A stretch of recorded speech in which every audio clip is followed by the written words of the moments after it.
بسم الله الرحمن الرحيم. அஸ்ஸலாமு அலைக்கும் வரஹ்மத்துல்லாஹி வபரகாத்துஹு. அல்ஹம்துலில்லாஹ் வஸ்ஸலாத்து வஸ்ஸலாமு அலா ரசூலில்லாஹ் அம்மாபாத். அன்பிற்குரிய இஸ்லாமிய உறவுகளை, இந்த நவீன தவ்ஹீத்வாதிகள் என்று சொல்லக்கூடிய நவீன ஹதீஸ் மறுப்பாளர்கள், இவர்கள் பார்த்தீங்கன்னு சொன்னா, இவர்கள் எதிர்வாதங்கள் என்ன சொல்லப்படுகிறது என்பதை காது கொடுத்து கேட்காமல், அதை என்னென்ன அடிப்படையில் சொல்லப்படுகிறது என்று அதை முறையாக அறிந்து கொள்ளாமல், அதற்கான முயற்சிகள் ஈடுபடாமல், எதிரத்தரப்புல உள்ள மக்கள் அறிஞர்கள் பேசக்கூடியது என்ன பண்றாங்க, தப்பும் தவறுமாக வார்த்தை விளையாடி அதை கட் பண்ணி எடுத்து பரப்பக்கூடிய காட்சியை பார்க்கிறோம். இதைத்தான் இவங்க செய்யறாங்களே தவிர என்ன வாதம் வைக்கப்படுகிறது, இப்ப இந்த எதிர்வாதத்துல நியாயமான காரணங்கள் இருக்கிறதா என்பதை எல்லாம் எடுத்து பார்ப்பதற்கு தயாராகவே இல்லை. ஏன்னு சொன்னா, அப்படிப்பட்ட அடிப்படையில் தான் இவர்கள் இவர்களுடைய தலைவர் மூலமாக, இவர்களுக்கு வழிகாட்டிய அந்த நபர் மூலமாக இவர்கள் உருவாக்கப்பட்டிருக்கிறாங்க.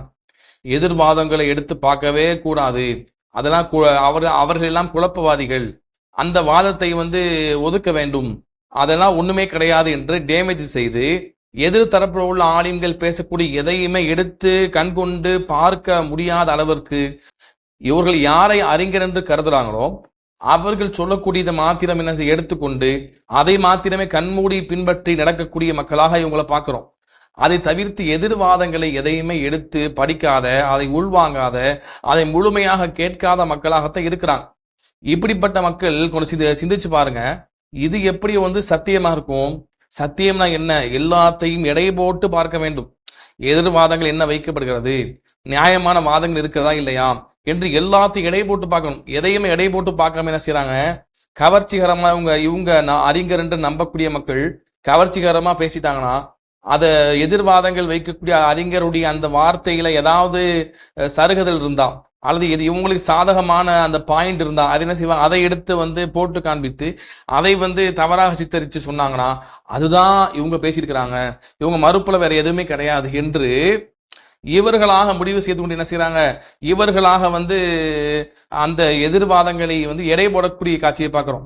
இதுல பாத்தீங்கன்னா, இது பரவலாக யாரெல்லாம் இந்த மக்களுக்கு, ஹதீஸை மறுக்கக்கூடிய மக்களுக்கு எந்தெந்த அறிஞர்கள் எல்லாம் பதில் கொடுத்திருக்கிறாங்களோ அந்த அறிஞர்களுடைய வீடியோக்கள் எல்லாத்தையுமே என்ன பண்ணியிருக்கிறாங்க, கட் பண்ணி எடுத்து தங்களுக்கு சாதகமான அந்த பாயிண்டை மட்டும் எடுத்துக்கொண்டு என்ன செய்வாங்க, மற்ற முன்பின் வாசகங்கள், முன்பின் அந்த கருத்துக்களை எதையுமே மக்களுக்கு சொல்லாம, இவங்களும் கவனிக்காம, இவங்களுக்கு தேவையான முரண்பாடை போல எது தெரிகிறதோ அதை மட்டும் எடுத்து திரும்ப திரும்ப அதை ரிப்பீட் போட்டு மக்களுக்கு காட்டி கொண்டு வர்றாங்க. இதுதான் இவங்களுடைய நிலைப்பாடாக இருக்கிறது. அவ இப்படிப்பட்ட மக்கள் எப்படி சத்தியத்தை புரிந்து கொள்வார்கள்? எதிர்வாதங்களை உள்வாங்காத, எதிர்வாதங்கள் என்ன சொல்லப்படுகிறது, நியாயம் இருக்குதா என்று எதையுமே எடுத்து பாராத மக்கள் எப்படி சத்தியத்தை புரிந்து கொள்வார்கள்? அல்லாஹ்வை பயந்து கொண்டு என்ன செய்யுங்க, சத்தியத்தை எதிர்வாதங்களை கொஞ்சம் காது கொடுத்து கேட்டு அதுல நியாயம் இருக்குதா இல்லையான் என்று முடிவு செய்வதற்காக வேண்டி கேளுங்க. முழுமையா கேட்ட பின்னால நியாயம் இல்லை என்று நீங்க ஒதுக்குனா அது வேற. கேட்கிறதே கிடையாது, இங்க அதான் பிரச்சனை, கேட்கிறதே கிடையாது.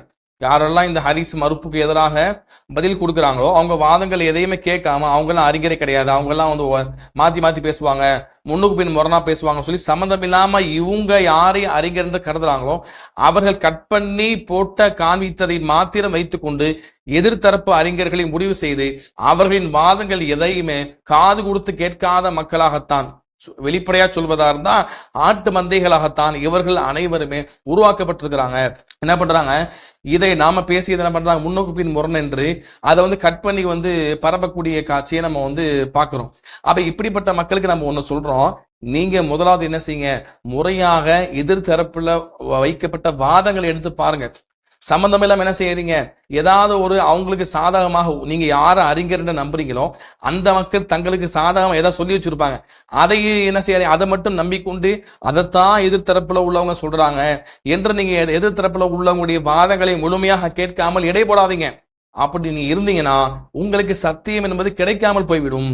அப்ப முறையா மார்க்கத்தை அணுங்க. மறுமை நல்லா கேட்பானா இல்லையா, எதிர்வாதங்கள் வைக்கப்பட்டது, இந்த ஹதீஸை மறுக்கிறீங்க, உங்க தரப்புல உள்ள அறிஞர்கள் சொன்னதை கேட்டு மறுக்கிறீங்க, ஆனா அதே எதிர்த்தரப்புல உள்ள அறிஞர்கள் அந்த ஹதீஸை எப்படி விளங்க வேண்டும் என்று விளக்கங்கள் கொடுத்தாங்களா இல்லையா, அதை எடுத்து நீ பாத்தீங்களா இல்லையா, உங்களுக்கு அந்த விளக்கங்கள் உங்க மொழியில் உங்களுக்கு கொடுக்கப்பட்டதா இல்லையா, அதை எடுத்து நீங்க பாத்தீங்களா இல்லையா, அல்லாஹ் கேட்பானா இல்லையா மறுமையில? அல்லாஹ்வை பயந்து கொண்டு என்ன செய்யுங்க, மார்க்க விஷயத்துல வந்து ஹதீஸை மறுக்கிற விஷயத்துல அல்லாஹ் பயந்து கொண்டு செயல்படுங்க. அப்ப நம்ம என்ன சொல்றோம்னா, தெளிவாக என்ன செய்யுங்க, எதிர்வாதங்களை உள்வாங்குங்க. எதிர்வாதங்கள் உள்வாங்கினா மட்டும்தான் அவங்க சத்தியம் புரியும். இன்னும் சொல்ல போனா வந்து பாத்தீங்கன்னா, அடுத்து என்ன செய்வாங்க, இவர்கள் சஹாபாக்களே ஹதீஸை மறுத்துட்டாங்க பாருங்கன்னு சொல்லி ஆயிஷா ரலியல்லாஹு அன்ஹா ஒரு சில செய்தியை மறுத்திருப்பாங்க. ஆயிஷா ரலியல்லாஹு அன்ஹா மறுக்கிறதும் இவர்கள் மறுக்கிறது ஒன்னா, சஹாபாக்களை போலத்தான் எங்களை போலத்தான் சஹாபாக்கள் மறுத்தாங்க, அவங்களை போலத்தான் நாங்களும் மறுத்தோம் என்று சொல்லி இவர்கள் யாரு அறிஞர்னு நம்புறாங்களோ அவர்கள் வந்து என்ன செய்வாங்க, தங்களுக்கு சாதகமாக சஹாபாக்கள் கொண்டு வருவாங்க. நன்கு சிந்திச்சு பாருங்க. சிந்திச்சு பார்த்தா மட்டும்தான் உண்மை சத்தியம் விளங்கும்.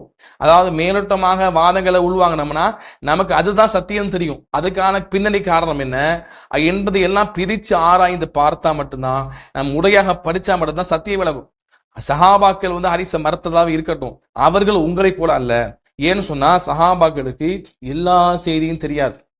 முதலாவது விஷயம் என்ன, அந்த ஹதீஸை வந்து யதார்த்தமாக விளங்கிக் கொள்ளக்கூடிய அந்த ஹதீஸ் தொடர்பாக வரக்கூடிய ஏனைய செய்திகள் அனைத்தும் அவர்களுக்கு தெரியாது. அப்ப எல்லா செய்தியும் தெரியாதன் காரணமாக அவங்க மறுத்தது. நீங்க இன்னைக்கு அக்குவேர் ஆணிவராக அறிஞர்கள் இந்த செய்திக்கெல்லாம் விளக்கமாக அந்த செய்தியை கொண்டு வந்து தொகுத்து கொடுத்துட்டாங்க. செய்தி இருக்கிறது மட்டுமல்ல, செய்தியா இருக்கிறது மட்டுமல்ல, இந்த தலைப்பின் கீழே இந்த ஹதீஸை தவறா விளங்கப்படுகிறது. அப்ப இந்த ஹதீஸை இந்த மற்ற துணை ஹதீஸை வைத்து விலகிக் கொள்ளலாம் என்ற அறிஞர்கள் எல்லாரும் அந்த விளக்கங்களை எல்லாம் தொகுத்து கொடுத்த பின்னாலையும் நீங்க மறுக்கிறீங்களா? இதுவும் ஆயிஷா ரலியல்லாஹு அன்ஹா மறுத்தது ஒன்னா? மனசாட்சியை தொட்டு சொல்லுங்க.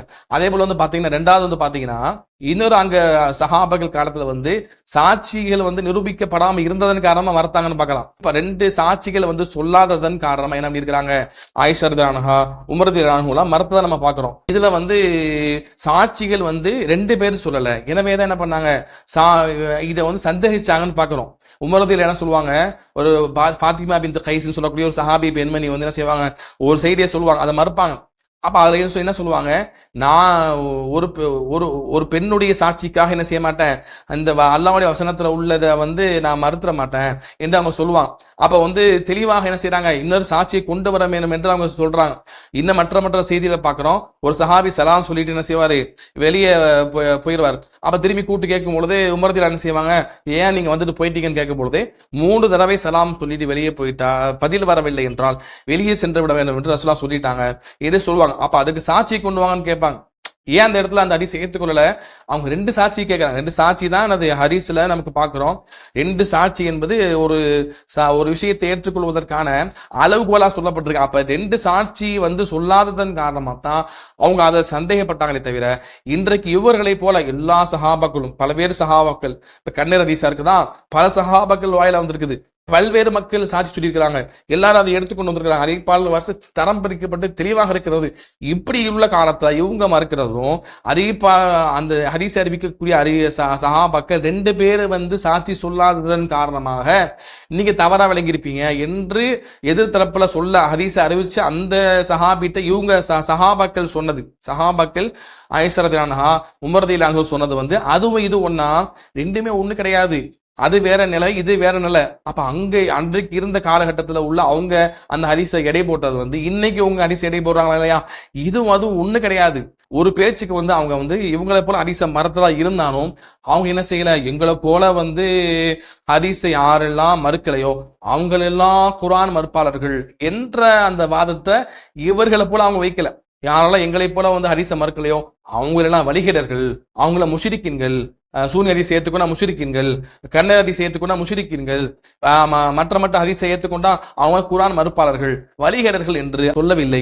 அவர்கள் நிலைமை என்பது வேறு, உங்கள் நிலைமை என்பது வேறு என்பதை நீங்கள் புரிந்து கொள்ளுங்கள். எனவே வந்து தேவையில்லாம என்ன செய்யாதீங்க, அந்த எதிர்வாதங்களை உள்வாங்காம அதை கட் பண்ணி போட்டு அந்த வார்த்தையை விளையாண்டு மக்களுக்கு என்ன செய்யாதீங்க, தவறாக கொண்டு போய் சேர்க்காதீர்கள். முறையாக விளக்கங்கள் சொல்லப்பட்டதை முழுமையா போடுங்க. இல்லைன்னா என்ன செய்யுங்க, நியாயமான விஷயமா இருந்தா அதை என்ன செய்யுங்க, முழுமையை எடுத்து வரிக்கு வரி பதில் சொன்னா அது வேற. அதை தவிர்த்து என்ன செய்யாதீங்க, தேவையில்லாம கட் பண்ணி போட்டு மறைச்சு நீங்க வந்து இந்த உலகத்துல மறைச்சிடலாம், அதை மறுமை நல்லா கேட்பான். விளக்கங்கள் எல்லாம் சொல்லப்பட்டிருக்கு, ஏன் எடுத்து பார்க்கல, அல்லாஹ் கேட்பானா இல்லையா? அந்த அல்லாஹ்வுடைய கேள்விக்கு நீங்கள் பதில் சொல்ல முடியாது என்பதை புரிந்து கொண்டு அல்லாஹ்வை பயந்து கொண்டு ஹதீஸ் மறுப்பு விஷயத்தில் நாம் தெளிவாக நம்ம ஆராய்ச்சி செய்ய வேண்டும். ஹதீஸ்கள் பாதுகாக்கப்பட்ட மார்க்கத்தை கேலிக்குத்தாக்க கூடாது. இவ்வளவு வருஷம் மார்க்கம் பாதுகாக்கப்பட்டு திடீரென்று ஹதீஸ் இல்லாம போச்சுன்னா மார்க்க பாதுகாப்புக்கு உத்தரவாதம் இல்லாம போய்விட்டது. இப்ப சத்தியத்தில் ஒரு கூட்டம் எப்பயுமே இருந்தது, அது சரியாக ஹதீஸை ஏற்றுக்கொண்டு முறையாக விளக்கங்களை வைத்து புரிந்து கொண்டாங்க. அப்ப எல்லாத்துக்கும் விளக்கங்கள் இருக்கிறது. அதை தேடி படித்து எதிர்வாதங்களை உள்வாங்கக்கூடிய நல்ல மக்களாக அல்லாஹ் ரப்பல் ஆலமீன் நாமே ஆக்கல் புரிவானாக. அஸ்ஸலாமு அலைக்கும் வரஹ்மத்துல்லாஹி வபரகாத்துஹு.